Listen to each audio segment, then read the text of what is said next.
Invitado a conversar y de alguna manera a empezar a poner en palabras y en definiciones esta temática que decidimos abordar. La doctora pediatra, ella, Paula Blaiota, y la licenciada y especialista en musicoterapia, María Eugenia Calvet. Ellas tienen a cargo, arrancar y charlar un poco con la doctora sobre la definición, Paula, del autismo y el diagnóstico. Buenas noches. Buenas noches. Gracias por invitarme. Un poco cuando uno habla de autismo, y también se dice espectro autista, porque hay como diferentes niveles o grados en cuanto a si es más afectado o menos afectado.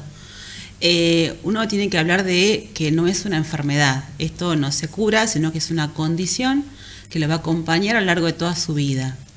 Y esta condición tiene que ver con una alteración a nivel cerebral, ¿no? Donde una parte del cerebro dice que funcionamos de una manera o de otra.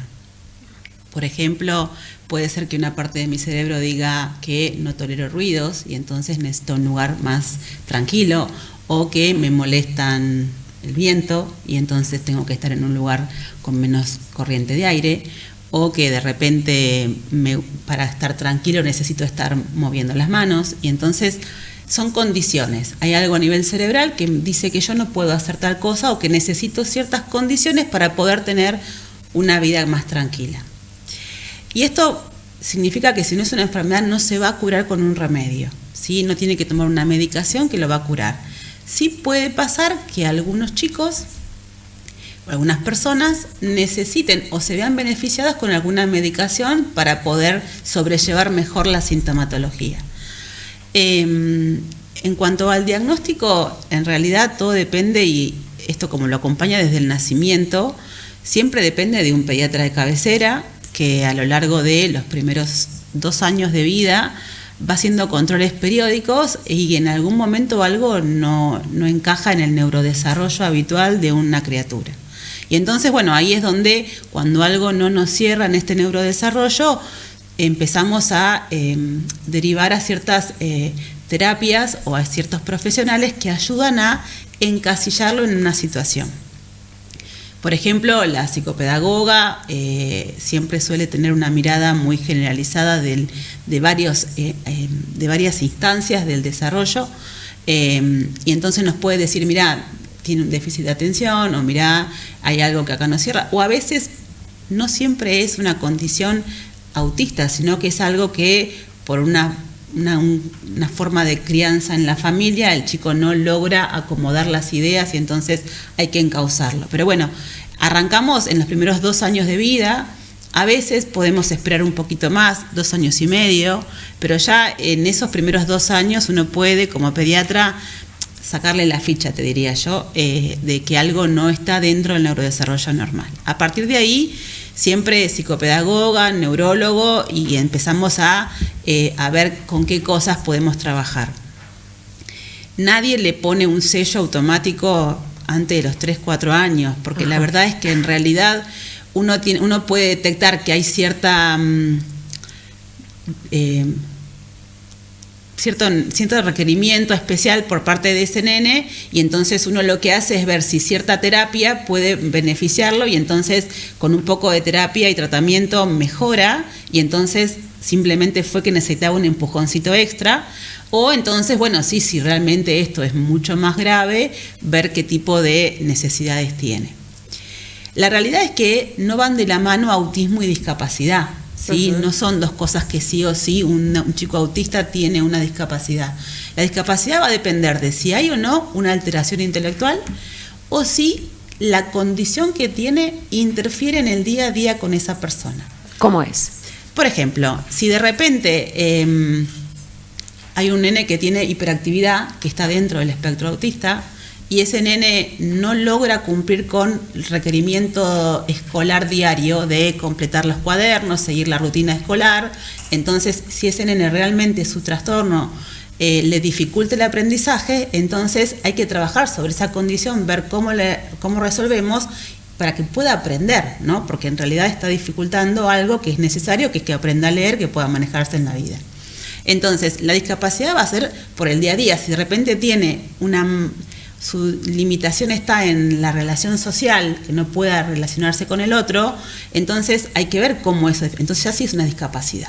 Probablemente sea muy bueno en la computadora y entonces el día de mañana consiga un trabajo encerrado en home office, haciendo trabajo virtual y no interfiere más que en eso y se mantiene y tiene, no sé, los hábitos habituales de higiene, de alimentarse, de mantenerse solo, independiente y nada más. Pero bueno, hay grados y grados y yo creo que acá lo que prima es elegir la mejor terapia que lo pueda ayudar a llegar a tener una vida totalmente independiente. Ese es el desafío de todos, sobre todo de la gente que participa en las terapias, porque como padre uno lo que espera es que el día de mañana nuestro hijo, cuando no estemos, pueda desenvolverse solo en la vida. Entonces, hoy por hoy las terapias apuntan, la terapia que necesitemos, a lograrle la mayor o la mejor independencia posible dentro de este espectro. Como te escuchaba detenidamente y como hiciste hincapié en esto de que veo, como no todos son iguales, no los podemos encasillar. Exacto. Cada uno con su particularidad, entonces la terapia que para alguien resulta, para otro no, pero hay características que sí y solo sí se cumplen dentro de lo que podríamos llamar el espectro autista, es decir, sí. 3, 4, 2, un punto que digas. Sí, lo que pasa que bueno, tampoco es eso solo. Sí, claro, imagino. Porque si no, todos los padres van a decir, uy, el mío no lo hace. El mío, claro. ¿No? Sí, pero sí. Bueno, sí es cierto que repetir movimientos, que elegir trabajar o jugar siempre con un mismo tipo de juguete, por ponerlos todos en fila, o por ejemplo, o tener poco contacto visual, o que tal vez haya un retraso en el aprendizaje del lenguaje, que tengan mayor o dificultad en la incorporación de alimentos nuevos, o que, por ejemplo, les molesten mucho los lugares con mucho ruido, y entonces son nenes que en la plaza no lo disfrutan porque es mucho el bullicio, o que de repente en un cumpleaños se sienten más introvertidos o eligen aislarse, un nene que juega solo, que no interactúa con sus pares. Son como varias cositas más dentro de las características. Después hay un montón más, pero inicialmente arrancamos con una falta de contacto visual y eso lo vemos en el consultorio. Un nene que no te mira porque se desvía la mirada para otro lado y no conecta con lo que le estamos intentando decir o con lo que intentamos ida y vuelta de sonreír, de repetir la imagen. Eso a veces llama un poco la atención. La última, ¿cómo es? Porque seguramente te ha tocado, digo, también dentro de las particularidades que debe haber, pero pienso mientras el pediatra evalúa y los que somos papás y mamás sabemos, estamos mirándole la cara al pediatra, sobre todo en los primeros años, viendo a ver qué va a decir de eso que está evaluando, lo que haya sido, si le duele la garganta, el oído o por lo que hayamos llevado al niño. Digo, ¿cómo es comunicar esto a los papás? Mira, lo que me ha tocado a mí, yo siempre les digo, hay algo que me llama la atención. Chequemos esto, trabajemos esto en casa. A veces es falta de estímulo. Uno por ahí en el apuro lo hace de forma automática y no se centra en hacer algo con los hijos, en decir, bueno, me pongo a cantar y que veo que responda o que repita o que me siga o hago ruido y veo cuál es la reacción con el ruido. Doy pautas, digo, esto me llama la atención. Fíjate si por ahí en casa podés reforzar esto y vemos cómo viene para el próximo control. Y entonces vamos como de a poquito, no es como algo tiene, es muy fuerte y a veces es simplemente también un poco de educar a los padres, ¿no? O sea, nadie nace siendo ser padre y entonces hay cosas que si no te las dicen por ahí no te das cuenta. Entonces, por ahí es reforzar un poco en cada mes, mira, este mes tendría que hacer tal cosa. Si no lo hace ahora, estamos nos podemos correr un mes más, un mes menos, pero bueno, vamos viendo, esto es lo que correspondería para este mes. Claro. Fíjate, estimulalo, agárralo así, hablale así y vamos viendo. Y entonces, bueno, la mamá ya va practicando en casa y vuelve y te dice, mirá, tuve buena respuesta, lo vemos distinto o no. Y entonces, bueno, vos ya vas agendando. Despacito. Por eso son importantes los controles de salud en los primeros 2 años de vida, Por eso es importante que a veces tratemos de ir siempre al mismo pediatra, porque es el que viene viendo cómo evoluciona, porque a veces yo puedo entender que, no sé, muchas veces pasa con la parte pública, que te toca un día uno, un día otro, pero yo siempre les digo, vayan a la misma salita, que va a estar el mismo pediatra, o vayan el mismo día. Entonces eso te ordena un poco para que sea siempre el mismo el que lo ve, que siempre es como un poquito mejor la observación. Hay más casos, porque a uno le parecería como que hay más casos, y tal vez tiene que ver con esto que yo decía al comienzo, ¿no? Se habla más, se amplifica más tal vez, ¿no? Digo. Yo creo que tiene que ver con dos cosas. Se habla más, se esconde menos, y hoy, desde hace varios años, hay más inclusión. Entonces, antes los chicos iban solamente a escuelas especiales, o era el que iba todo el tiempo a la dirección, ¿no? Que molestaba en el salón, iba todo el tiempo a la dirección, y hoy nos damos cuenta que tal vez es el hiperactivo y que lo que necesita es otra forma de dar la clase para que se entretenga o para que agregue más actividad porque le sobra tiempo, porque es rapidísimo. Entonces, hoy lo que hay que ir es ayornando las actividades escolares. Eso es lo que por ahí genera un poco más de ruido, porque implica que todos nos amoldemos a estas nuevas formas de trabajar y para poder incluirlos, ¿no? Entonces, yo creo que un poco de los dos, hay tal vez un poco más, pero también los diagnosticamos más, le damos más bolilla a esta situación. Antes era el rebelde y quedaba en eso, o el caprichoso, o el malcriado y quedaba en eso, y nos damos cuenta que hay otra cuestión que tal vez les cuesta entenderlo, que tal vez cuesta adaptarse, que tal vez le molesta que le abren fuerte, tal vez le molesta el bullicio, y entonces una escuela con un grado con 30 alumnos es un montón, pero una escuela donde hay 15 hace la diferencia para ese chico. O una escuela rural que tiene 5, entonces hoy empezamos a ver que a lo mejor hay cosas que benefician que los chicos se inserten mejor en la escuela de lo que se hacía antes. Mauje, te veía asintiendo bastante en lo que decía la doctora, y bueno, desde tu mirada y sobre todo desde el tipo de terapia que te vamos a pedir que nos cuentes, la musicoterapia, cómo, bueno, dicen por ahí que la música sana, vos dirás si es así, si acompaña, si lleva, cómo son estas prácticas que se hacen, le decimos a los papás y a las mamás, que se hacen en los consultorios de APS, de atención primaria de la salud, aquí en Bragado, que no es, que es una de las pioneras, ¿verdad? Buenas noches. Sí, buenas noches a todas, a todos. Muchas gracias por la invitación. Me parece buenísimo instalar este tema y que sea una charla con información diversa también. Y en ese sentido también pensaba en el autismo y también pensaba en los autismos, pensarlo de manera plural, porque si bien hay singularidad, también hay diversidad en esto, ¿no? Y poder plantear esta pluralidad implica también poder pensar adecuaciones e intervenciones oportunas, necesarias, pero que van a ir cambiando en el devenir de las infancias y en sus necesidades. Bueno, la musicoterapia es una profesión que está desde el año 60, es una licenciatura que se estudia en 5 universidades, ¿sí? Y que acá está muy reciente en salud pública, está desde diciembre del 2024, con lo cual es bastante pionera, inclusive en la región sanitaria. Somos pocos los musicoterapeutas que estamos en salud pública, y específicamente yo trabajo con infancias.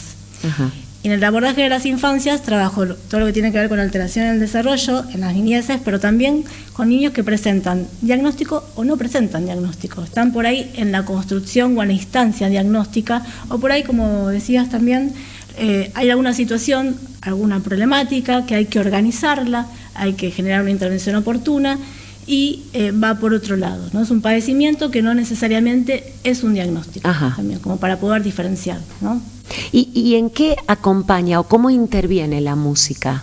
Bueno, la musicoterapia, en realidad, en este campo, en esta área, trabaja con lo que tiene que ver con orientar, adecuar y atender el desarrollo expresivo comunicativo de los niños y niñas cuando presentan alteración justamente en las modalidades expresivas. Y dentro de lo que son los autismos suele haber, no siempre, porque tampoco es una receta que tiene que ser así y que así y que así va a ocurrir, suele haber situaciones o cuestiones vinculares, ¿sí?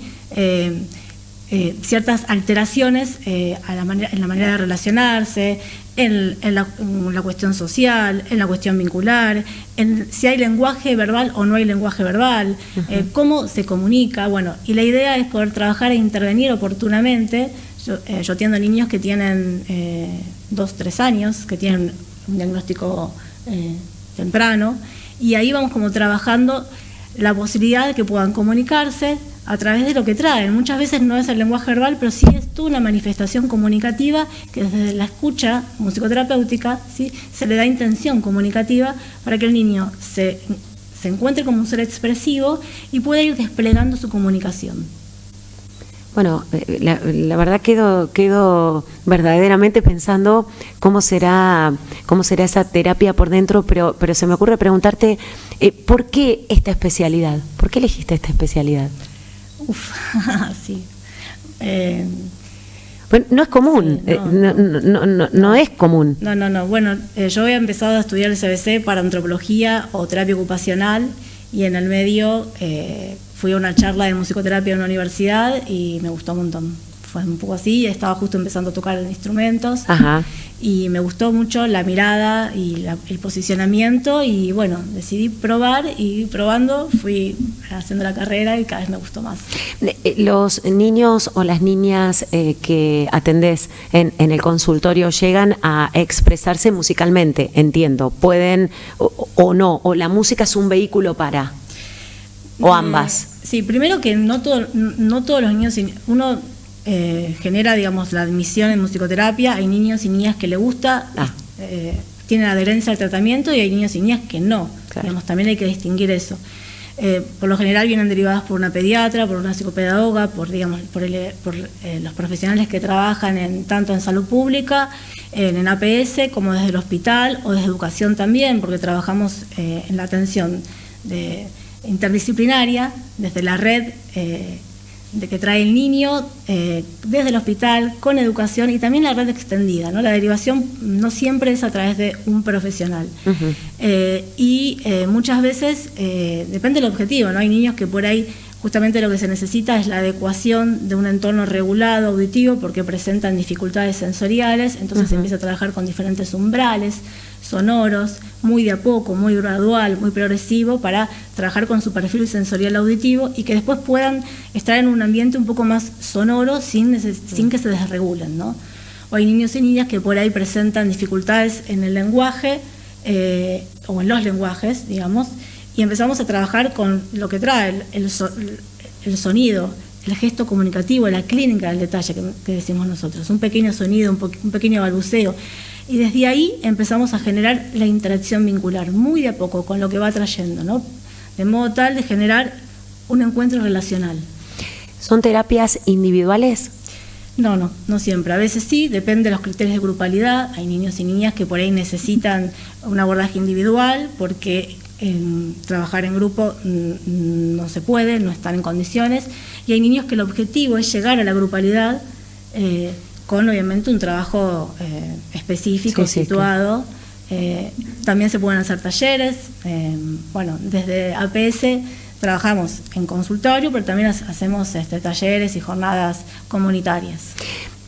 La última, Mauge, si un papá, una mamá, un familiar escucha y dice, bueno, yo puedo llevar a mi hijo, o necesito sí o sí pasar por el pediatra que sea quien me indique que esa terapia va a ser beneficiosa. ¿Se entiende? ¿Puedo mandarme sola? ¿Puedo decir, yo voy a probar con esto? Sí, ¿puedo? Sí, puedo. Sí, hacemos admisiones. Muchas veces esas admisiones derivan, obviamente, una interconsulta con pediatría o con, si está haciendo otro tratamiento con ese profesional, o si la derivación viene desde escuela, nos ponemos en contacto también con la escuela para ver qué está pasando, digamos, y poder ampliar un poco la valoración acerca de las necesidades y las problemáticas. También por pediatría también tenemos bastante, sí, totalmente. Nosotros tenemos para compartir y para sumar, hablábamos al comienzo de los papás, las familias, la importancia de la familia, que es donde todo comienza.